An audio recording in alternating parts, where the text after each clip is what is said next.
Göz gözü görmüyor hep pus. Takipteler ses etme sus. Bir vakit donmuştu beynim. Düzlükteyken bitmiş seyrim.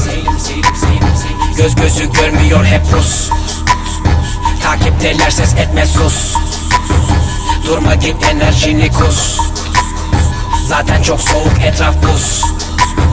Hiç yalan der misin? Pek dert dinler misin?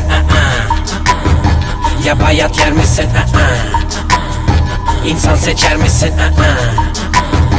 Dikkatli izlersen anlarsın haklı Megatron. Bende gili kevlar metril, sende sade bir kat krom. Zaten tekim çıplak gezsem ne olur her gün deklatlon. Hep dikenli tel etrafımda, kendi kendimeyim her gün sor bir. Hep diken diken gel bir gör. Tıkandı kaldı bak her bir form. Kırıntıların arasında kaldım adı konsun artık hadi konsum. Artistim ol her sokakta beni bulmak zor. Sıkılanlardan mısın ya da akınanlardan mısın? Kulağına tek müzik takılanlardan. Ama kusura bakma yapılacak hiçbir şey yok. Hızlı söyleyen ben değilim, yavaş dinleyen siz dersiniz hep. Yavaş söylesem anlayacakmış gibi konuşuyor, şuna baksana kek. Altına bes, al sana test, 2 kere 2 ceza eder net. Bir ikiminiz ile bir bardak bile dolmaz, öğrenebildin mi velet? Rap harekettir ve de politiktir, bunu hazmedemiyor sanattır. Kıvarda hitlist, çoğunuz misfit. Karalara ver yeri sen yine hittis. Bilmiyorsan sus, yaralara tuz bas. Karalara ayak ile herkese kumpas kur bak, uzaktan headshot. Zaten göz gözü görmüyor hep Rus.